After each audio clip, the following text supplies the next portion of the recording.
Amém, graças a Deus. Os irmãos podem retomar os nossos assentos. Eu saúdo os irmãos com a paz do Senhor. Graças a Deus, irmãos, por mais essa oportunidade, embora eu não a esperava, confesso aos irmãos que eu vim aqui querendo, desejoso de ouvir. Acho que essa já é a segunda vez que eu prego hoje. Hoje o Senhor me deu a oportunidade de consagração. Amanhã os irmãos que puder, venha, viu, irmãos? Um dia que você estiver de folga do trabalho, ou que o trabalho permitir, como no meu caso hoje, o irmão venha. Eu não digo, irmão, que Deus não fala nos cultos, mas nesses trabalhos Deus ele fala mais de perto com a gente. Então, os irmãos que tiver a oportunidade de vir orar, venha, irmão. Venha, que o nosso Deus é maravilhoso. Graças a Deus, irmãos. Eu convido os irmãos, eu confesso aos irmãos que depois que a irmã Rosângela cantou o hino 422, essa palavra veio ao meu coração, porque foi exatamente depois o Marcelo recebi o recado ali por intermédio do Paulo, que eu iria trazer a palavra nesta noite. E essa foi a palavra que veio ao meu coração. Livro do profeta Daniel, capítulo 12, versículo de número 13. Daniel, capítulo de número 12, versículo de número 13. A graça e a misericórdia que Deus nos dê, irmãos, nós iremos meditar sobre esse versículo nesta noite. Quantos podem dizer amém? Já encontraram, né, irmãos? Então vamos proceder à leitura. Porém, segue tu o teu caminho até o final, pois tu descansarás e estarás na tua porção no final dos dias. Amém? Graças a Deus, irmãos, os irmãos os leitores da Bíblia, que se depararem com esse versículo vão entender o contexto do que está sendo falado aqui. Trata-se do profeta Daniel, os irmãos sabem, o livro de mesmo nome.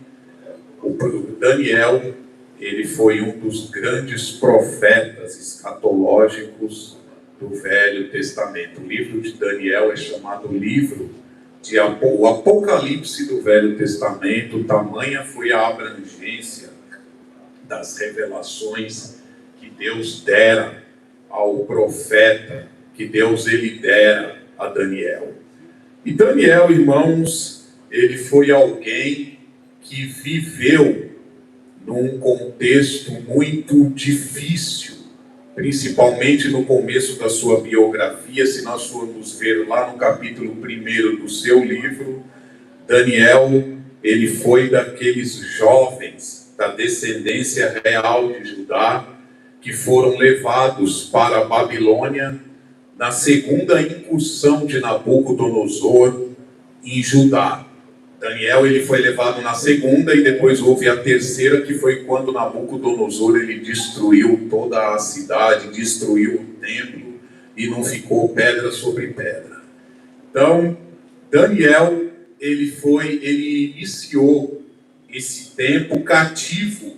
Ele estava cativo na Babilônia. E se nós formos olhar o capítulo 1 do seu livro, Daniel, irmãos, ele vivia num contexto muito diferente daquilo que ele vivia lá no palácio de Judá. Porque os princípios da Babilônia, os deuses da Babilônia, a cultura da Babilônia, o modo de viver da Babilônia era muito diferente dos modos de viver de Judá, do povo que vivia em Jerusalém.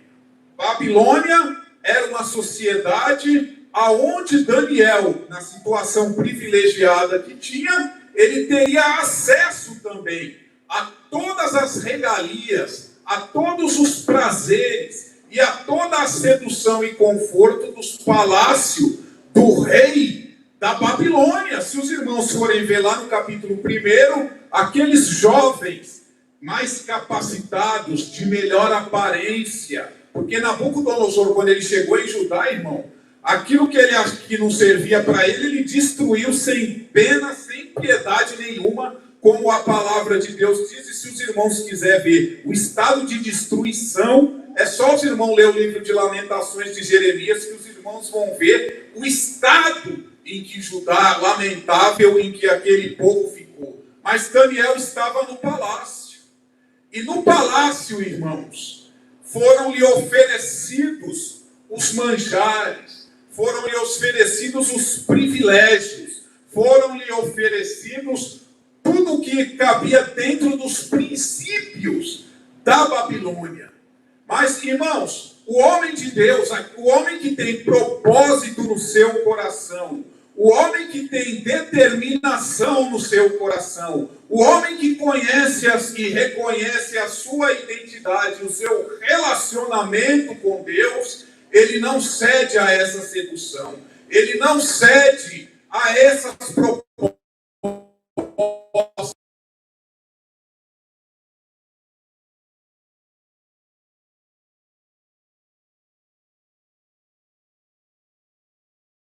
Jerusalém. Daniel estava diante do rei poderoso daquela época, Nabucodonosor, mas o rei de Jerusalém era o rei que reinava no seu coração. O coração, o corpo estava na Babilônia, mas o seu coração estava no céu, o seu coração estava em Jerusalém. E o homem, quando o seu coração ele está firmado em Deus, quando o seu coração tem propósito com Deus, quando a sua mente, os seus sentimentos, eles estão ligados a Deus, ele tem propósitos no seu coração. E o primeiro propósito de Daniel foi: eu não vou me contaminar com os manjares da Babilônia. Babilônia tem riqueza, Babilônia tem sedução, Babilônia tem beleza, mas eu não vou me contaminar. A minha integridade no meu propósito com Deus, ele vai permanecer íntegro. O meu coração, ele vai permanecer ligado com Deus. O meu coração, ele está firmado em Deus, de sorte que os manjares de Babilônia, eles não vão mudar os princípios da minha mente. Eles não vão mudar o meu coração. Então, irmãos, quando Deus ele fala com Daniel, no versículo 13 desse capítulo 12, nós vemos um homem que ele começa na presença de Deus em um começo difícil na sua vida. Nós sabemos, irmãos, que muitas vezes Babilônia está aí fora. Babilônia, na tipologia bíblica, ela representa o mundo. O mundo está aí a oferecer os seus manjares. E, lamentavelmente, irmãos, muitos jovens nos nossos dias, eles não seguem o exemplo que Daniel ele seguiu. Porque a pessoa, o jovem, e isso serve para nós também, irmão. Os crentes que têm propósito no seu coração, ele jamais se deixará seduzir, mesmo nas provações, porque na hora que você está vulnerável, irmão, é a hora que o diabo ele vem oferecer e fazer as suas propostas. E o diabo ele sabe, irmão, ele conhece o seu momento de vulnerabilidade. Abrindo um parêntese aqui, quando Jesus estava lá no deserto, a Bíblia diz que o Espírito o levou até o deserto para quê? Para ser tentado pelo diabo. Só que tem um detalhe aqui, irmão. O diabo não foi lá no primeiro dia, quando ele estava cheio do Espírito Santo, quando ele estava pingando azeite pelas tampas. Você acha que o diabo ia lá? Não, irmão. Ele esperou os 40 dias de jejum e de fome. E aí, quando ele estava com fome, aí é que o diabo foi lá. Porque o diabo, irmão, ele só vai aparecer na hora que você estiver vulnerável. Ele vai aparecer na hora que você estiver fraquejando. Aí é que ele te leva lá no pináculo para te oferecer o mundo.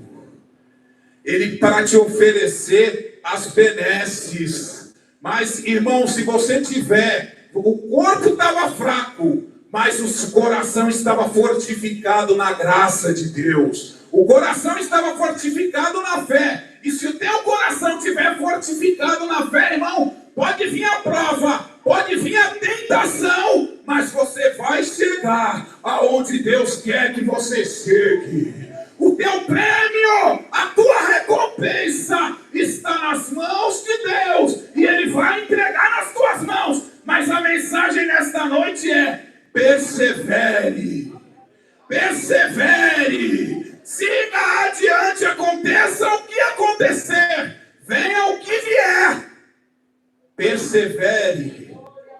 Vieram os manjares da Babilônia, Daniel perseverou.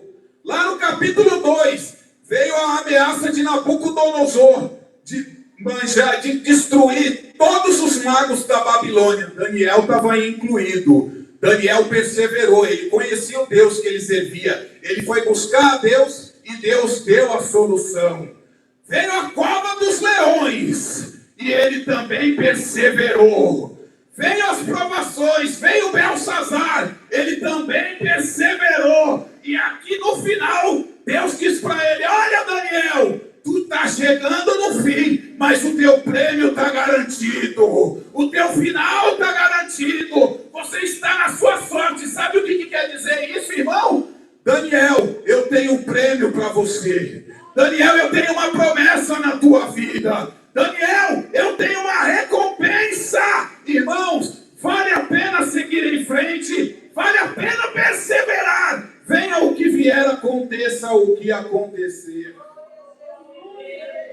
Porém, a mensagem é essa, irmão. É para você ir até o fim. Não é para você esmorecer. Não é para você deixar o espanto tomar conta de você. Não é para você deixar o seu coração esmorecer. Não é para você fugir, irmãos, desse momento. Deus está dizendo: persevere, prossiga, aconteça o que acontecer, prossiga para o alvo que Deus ele tem preparado para a sua vida e tem proposto para ti.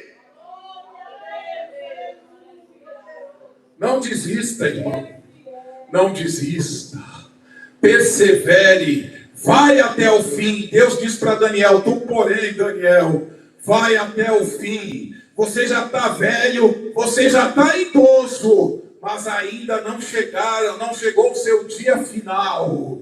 Ainda não chegou o seu dia final. Deus ainda tem coisas para fazer através de você, minha irmã, através de você, meu irmão, aqui nesta terra. Deus ainda tem algo que Ele colocou na sua mão e você precisa ir até o fim, irmãos, porque o teu prêmio, a tua promessa, o que Deus tem para você está lá. Está lá no final. O diabo vem com manjar, você persevera. O diabo vem com a cova, você persevera. O diabo vem com Golias, você persevera. O diabo vem com o mar vermelho, você atravessa. O diabo vem com a cova dos leões ou com a fornalha de fogo. Mas o leão fecha a boca, a fornalha se apaga, mas você chega.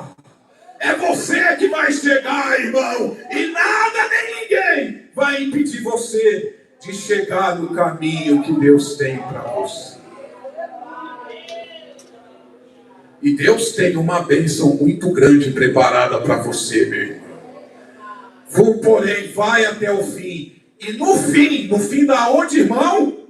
No fim da tua perseverança. No fim do teu propósito, irmão. No fim da luta. Aqui não está dizendo no fim da vida. No fim da vida também, é claro. Deus, ele tem a coroa de glória reservada no céu para nós. Mas no fim do teu propósito aqui, irmão, é que Deus tem uma coisa. Deus tem uma bênção para a sua vida, irmão. Deus tem uma promessa. Deus tem o repouso. Deus tem vitória.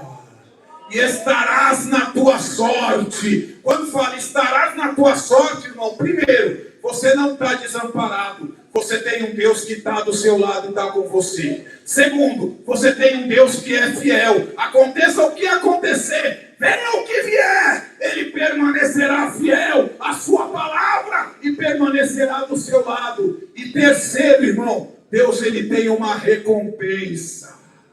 Estarás na sua sorte. Eu tenho uma recompensa. Vale a pena ser fiel. Aconteça o que acontecer, venha o que vier, irmão. Não venda o teu princípio. Não venda a tua fidelidade. Não entregue-se. Continua no teu propósito, irmão. Continua, irmã, nesse propósito. Continua, meu irmão, nesse propósito. Aonde você está? Porque no fim deste propósito, Deus, ele tem algo para a tua vida. Aleluia. E no fim dos teus dias, ou seja, irmãos, Deus, ele ainda está falando do futuro. Porque Deus, irmãos, ele tem o seu presente, o seu passado e o seu futuro nas mãos dele. A Bíblia diz que todos os nossos caminhos estão na mão dele. E nada, irmão, desse caminho escapa. Nenhum detalhe desse caminho escapa ao controle das mãos de Deus. Tudo que acontece com você, irmãos, está no controle das mãos de Deus. Puseram Sadraque, Mesaque e Abidnego para morrer lá na fornalha de fogo ardente, mas eles não morreram. Puseram Daniel para morrer lá na cova dos leões, mas ele não morreu. Golias disse que ia matar Davi, mas foi ele que morreu. Irmão, não é aquele que diz que você vai morrer, quem vai morrer é ele. Você vai continuar vivo no seu propósito, irmão. Não se assuste, não se impressione com as ameaças ou com as adversidades. Continua, irmão. A luta vem, mas você prossegue. Parece que tudo está acabado, mas Deus, ele ainda tem uma porta aberta para a tua vida. Aleluia. Você está velho, Daniel. Você realmente está no final dos teus dias, mas eu ainda tenho algo para você fazer. Deus ainda tem algo na sua vida, irmãos. Deus, ele ainda tem um propósito com você. Não desista, não pare, não desanime, irmãos. Deus, ele ainda tem um propósito na sua vida. Graças a Deus. No capítulo 5 desse mesmo livro de Daniel, Belsazar, ele realiza um grande banquete. Ele pega os vasos da casa do Senhor e faz uma tremenda profanação. Profana os vasos da casa do Senhor, pega e trata as coisas sagradas para se embebedar junto com as rainhas, as prostitutas, as amantes dele lá. E Deus estava vendo tudo aquilo. Daniel, ele não estava lá nesta ocasião, irmãos. Daniel, ele estava jogado para escanteio, porque, irmão, crente, ele não participa de reinado do ímpio. Crente, ele não reina junto com o ímpio. Belsazar era um homem desviado, era um homem fora da bênção, era um homem fora da presença de Deus. Mas Daniel, ele não estava esquecido, irmãos. Deus estava olhando para ele. Deus estava olhando para ele. E teve uma hora que, no auge daquela festa, uma mão começa a escrever na parede. Todos param, olham para aquela parede. E muito assustado, o rei chama lá os seus magos, chama lá os feiticeiros, chama a turma dele lá e fala: quem que vai interpretar essa escritura para mim? Um olhava para o outro, ninguém sabia nada, ninguém via nada, falou: e agora? E o rei com as pernas tremendo, o joelho batendo um no outro. E alguém, irmãos, Deus, ele sempre faz alguém lembrar de você, até o ímpio, irmão. Deus, ele faz o ímpio se lembrar de você. Aí falou: olha, lá não sei aonde tem um tal de Daniel. Aquele Daniel que era lá do reinado do seu pai, quer dizer que na verdade era o avô dele, Nabucodonosor. Aquele Daniel lá daqueles tempos do cativeiro, aquele Daniel que era cativo da Babilônia. Ou seja, irmãos, Daniel estava jogado para escanteio, Daniel estava esquecido. Mas, irmãos, o homem esquece. O rei pode te esquecer, o presidente pode te esquecer, até o pastor pode te esquecer, mas Deus, ele não te esquece. Deus, ele não te esquece. Chegou aí Belsazar diz: então, manda chamar ele. Aleluia! Mesmo aquele que está fora da presença de Deus, irmãos, ele manda te chamar. Porque Deus, ele não esquece de você. Deus, ele pode usar até o ímpio, irmãos, para abençoar você. Deus, ele pode usar até o ímpio para te chamar. E ele falou: olha, chama aquele Daniel. E Daniel chegou lá e interpretou aquela escritura. E aquela escritura, irmão, ela não era nada favorável para Belsassar. Ele ia morrer naquela mesma noite, por causa da profanação, por causa de tudo aquilo que ele havia feito. Ele ainda quis dar uns mimos, mas Daniel falou, não, o que você tem fica para você mesmo. Você já vai cair, rapaz, você já está chegando no seu final, então o que você tem, cai junto com as tuas coisas aí, mas eu quero ficar na presença de Deus. E aí veio outro reinado, irmãos, e a Bíblia diz que Daniel, ele prosperou nesse reinado também. Aleluia, glória a Deus, irmãos. Mesmo esquecido, o homem de Deus, uma hora Deus ele faz ser lembrado, irmão. Deus ele não vai deixar você ser esquecido. Você está na memória dele. Você está nos pensamentos dele. Se você estiver nos planos dele, irmão, ele vai chamar você, mesmo que você estiver esquecido, irmão. Ainda que o homem estiver esquecido de você, mas continue no seu caminho, irmão. Persevere. Porque Daniel, ele perseverou e Deus diz, olha, tu porém vai até o fim e estarás na tua sorte. Ou seja, irmãos, continue perseverando nesse caminho aonde você está, irmão. Continue, o caminho é árduo, o caminho é cheio de espinho, o caminho é difícil, mas no final dele tem propósito, no final dele tem promessa, no final dele tem bênção, irmão. Mas você precisa perseverar. Você não pode desistir, irmãos. Permaneça onde Deus te chamou. Fica no seu lugar, porque é aí que Deus ele vai exaltar a sua vida. É no lugar da tua chamada que Deus ele vai fazer uma grande obra e vai cumprir o propósito e as promessas dele na sua vida. Fica na presença de Deus, irmãos. Amém.